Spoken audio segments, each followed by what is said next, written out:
Okey, baik. Untuk slot pertama hari ini, kita bawakan kepada anda kuasa wanita di depan skrin anda hari ini. Kita bersama dengan semua tetamu kita untuk bercakap mengenai kepimpinan wanita dalam era digital. Saya perkenalkan barisan tetamu kita hari ini iaitu yang berbahagia Datuk Nurul Hidayah Ahmad Zahid, iaitu pengerusi Wish Global Summit and Excellence Award 2026. Di tengah ini kita bawakan Dr. Shaliza Razali, pengarah program, dan di hujung sana Dr. Asma Razali, penasihat program. Assalamualaikum, selamat pagi untuk semuanya. Waalaikumsalam. Hari Isnin pagi, terima kasih bersama kami untuk berkongsi berkenaan dengan program ini. Kita mulakan dengan Datuk terlebih dahulu. Mungkin boleh kongsikan secara ringkas berkenaan dengan Wish Global Summit and Excellence Award 2026. Okey, Wish. Terima kasih pada Selamat Pagi Malaysia kerana sudi menerima kami untuk mempromosikan apa yang kita nak offer kepada wanita-wanita di luar sana, kepada wanita-wanita yang menonton pada pagi ini. Kita nak jelaskan apa kelebihan yang kita nak bawa untuk wanita-wanita. Okey, Wish yang kita bagi maksud kejap lagi doktor akan terangkan.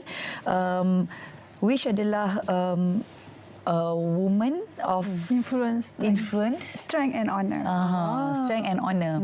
So kita mengumpulkan wanita-wanita yang berpengaruh, yang mempunyai latar belakang seperti doktor-doktor ni, untuk bersama-sama dengan kita berkumpul di satu conference, di satu summit di mana kita boleh menukar, bertukar-tukar pandangan, bertukar idea dalam bidang masing-masing. Okey, itulah kita nak tahu juga wanita ni sebenarnya ada kepakaran tersendiri yang perlu ditonjolkan, ditampilkan dalam khalayak. Mungkin doktor boleh kongsikan terlebih dahulu bagaimana peranan wanita dalam era digital, sebab kalau kita lihat era digital ni kebanyakannya didominasi oleh golongan lelaki lah. Betul. Bukan apa sebab dia melibatkan komputer, barang-barang yang berat dan sebagainya. Pandangan doktor berkenaan dengan peranan wanita dalam era digital ni. Okey, terima kasih sekali lagi. Okey, kita bawakan Wish, a woman of influence, strength and honor, atau bahasa Melayunya wanita berpengaruh, berani dan dihormati. Sebab tu kita ada persidangan dan kita akan ungkap cerita-cerita berkenaan dengan digitalization, dengan transformation teknologi. Tapi bukan satu topik tu aja, kita akan bawakan banyak topik pada masa itu. Kerana kita berpendapat kita perlu ada satu program yang bukan sahaja untuk lokal tapi berbentuk global, international ya. Program Wish ni memang international. Kita punya panelis bukan sahaja daripada Malaysia tapi daripada luar negara juga. Termasuk juga kita punya peserta-peserta. Dan yang menariknya, kita ada wanita-wanita yang hebat yang seperti kita punya Presiden sendiri, Datuk Nurul Hidayah, kita punya penolong Presiden, Profesor Emeritus Datin Paduka Aini Idris, dan kita ada panelis yang hebat-hebat yang akan saya kata sekejap lagi. Dan pada program itu, kita ada session di mana cerita berkenaan digitalization akan dirangkumi, termasuk topik-topik lain, termasuk juga dari segi education, social impact, entrepreneurship, maknanya keusahawanan dan juga ekonomi. Okey, lengkaplah kalau kita lihat dalam satu platform ini untuk mengetengahkan peranan wanita dalam era digital kan. Okey, bersama dengan Dr. Asma di hujung selaku penasihat program, bagaimana sebenarnya kerjasama yang diberikan oleh para wanita ini untuk memastikan agar program-program seperti ini berjaya dilaksanakan? Terima kasih. Selamat pagi Malaysia dan juga pengacara. Saya amat gembira dapat menyokong kejayaan wanita. Jadi wanita-wanita hebat di luar sana dan yang menyumbang kepada ekonomi Malaysia 30 ke 40% adalah pengusaha-pengusaha wanita yang menubuhkan syarikat sekurang-kurangnya. Jadi apabila mempunyai Global Summit di peringkat antarabangsa yang diiktiraf dibawa di Malaysia, ini mempunyai satu impak yang besar kepada wanita-wanita ini untuk berhubung, memberikan nafas baru kepada perniagaan wanita dan juga untuk berkongsi pengalaman mereka kepada Malaysia dan juga negara luar, di mana wanita Malaysia juga sangat hebat dan tanding dengan wanita antarabangsa. Jadi setakat ini Doktor dan Datuk, kejayaan program ini dan feedbacknya amat-amat memberangsangkan, alhamdulillah. Bukan apa sebab wanita ni bila dia berkumpul, dia macam satu air yang cukup keras sekali kan. Dia lembut, dalam kelembutan tu kalau dia bergabung tak boleh boleh tembus lah kan. Datuk, kalau boleh kongsikan apa antara objektif Datuk apabila sebagai salah seorang pengerusi kan, apa yang Datuk ingin sampaikan menerusi peranan Datuk sebagai pengerusi di dalam summit ini? Okey, selain saya dilantik sebagai pengerusi summit, saya juga mahu wanita-wanita bukan sahaja yang berkerjaya, bukan sahaja di lapangan akademik berkumpul, tapi saya juga nak wanita yang tidak berkerjaya seperti di rumah juga sebenarnya untuk join program summit ni. Sebab bila kita di rumah, peranan wanita dilihat kecil. Terutama sekali bila kita sebut pasal digitalization kan, berada di social media. So kita tak nak wanita-wanita yang duduk di rumah rasa terpinggir kerana mereka adalah sebahagian daripada wanita. Jadi kita nak saya sendiri sebagai figure kepimpinan yang kecil ini ingin membawa wanita di dalam rumah untuk keluar bersama-sama dengan kami sebenarnya, untuk mereka lebih ke depan, bagi tahu peranan mereka di rumah sebenarnya penting. Bermulanya segala kepimpinan, entrepreneurship, kejayaan anak-anak adalah kejayaan wanita sendiri daripada rumah. Betul. Jadi kita nak wanita-wanita, mak-mak keluar. Ya, Doktor? Betul. Sebab kita tak nak dia orang rasa terpinggir. Oh, kita tak ada bisnes, kita bukannya siapa-siapa, kita tak nak keluar. No, you have to go out. Come out from your house. And then kita bawa ibu-ibu ni semua kongsi dengan kita pengalaman sebagai ibu, pengalaman sebagai membesarkan anak-anak. Kejayaan anak-anak tu daripada ibu. Macam mana ibu jaga anak, bagaimana ibu kontrol anak-anak dekat rumah dan sebagainya. Saya nak ibu-ibu yang di rumah lebih berani untuk tampil bersama-sama dengan kami di Women Summit. Setuju. Sebab kadang-kadang ibu-ibu berada kat rumah ni jaga anak 24 jam, dia rasa terperut, terpencil, rasa kecil dirinya kan. Cumanya kalau mungkin doktor boleh kongsikan, inilah sebab topik kita summit ni berkaitan dengan era digital kan. Dah lalang tu apa yang wanita di luar sana boleh pakai kecanggihan teknologi ini untuk membantu meningkatkan nilai yang ada dalam diri mereka?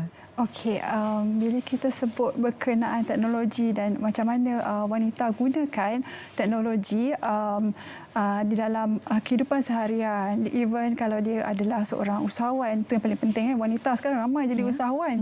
Dia di rumah pun dia boleh berniaga. Di situlah kita buatkan platform ni.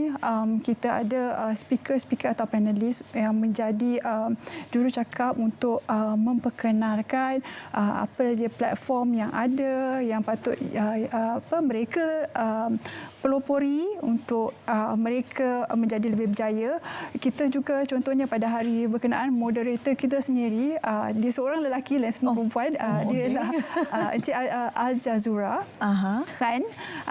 Dia adalah CPO daripada Mafa Group, tapi dia adalah juga pemenang bagi Top 100 Leadership LinkedIn. So bukan senang untuk menjadi top leadership satu platform. So kita juga boleh belajar macam mana dia boleh jadi leadership dalam platform yang seperti ini. Adalah satu platform yang kita katakan professional platform.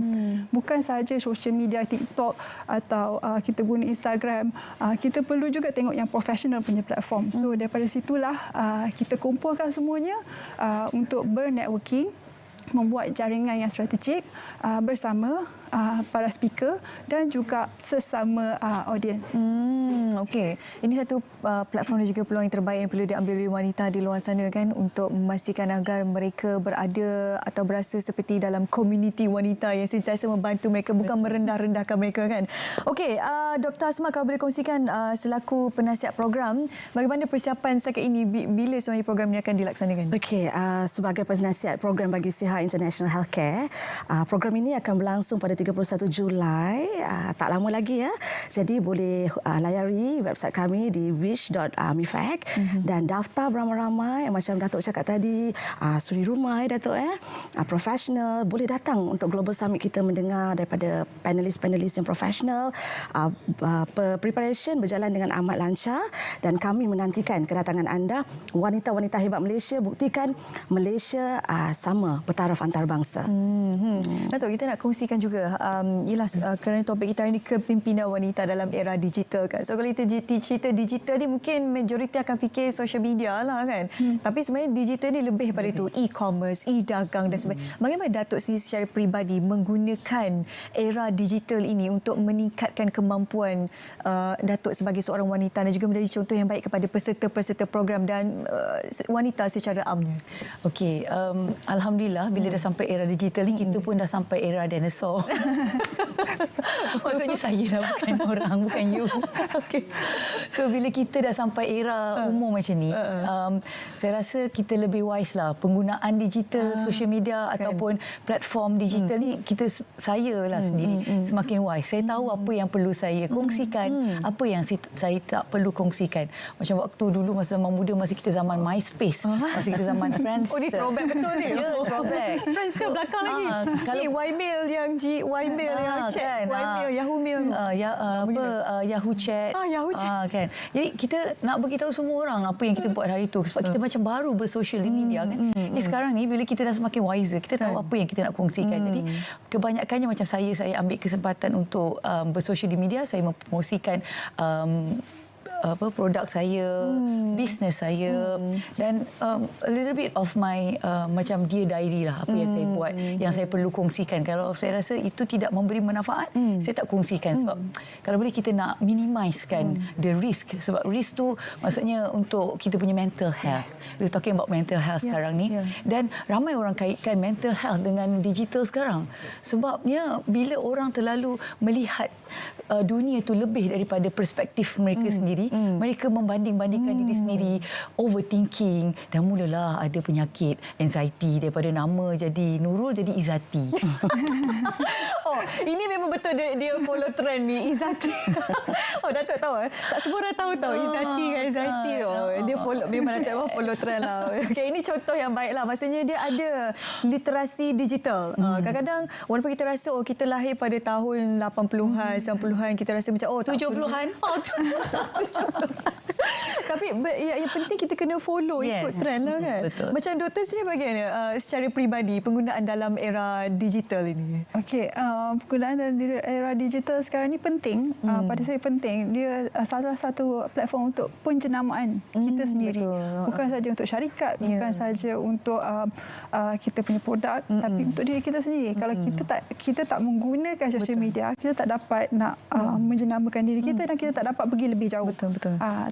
Tanpa social media, kita tinggal di situ sajalah. So kita kena ikut trend semasa. Setuju. Sebabnya social media ni dia free. Kalau you keluar, you kena print pamphlet, kena print poster. Dr. Asma, kau boleh kongsikan secara peribadi, pengalaman peribadi? Setakat ni macam Datuk juga kena follow trend lah kan. Sebab banyak manfaat social media, tapi kena bertanggungjawab. Dan jangan cyberbully lah kan. Dia boleh memberi kesan yang very negatif kepada terutamanya para pelajar. Kita nak social media ni untuk menyokong satu sama lain macam program kita.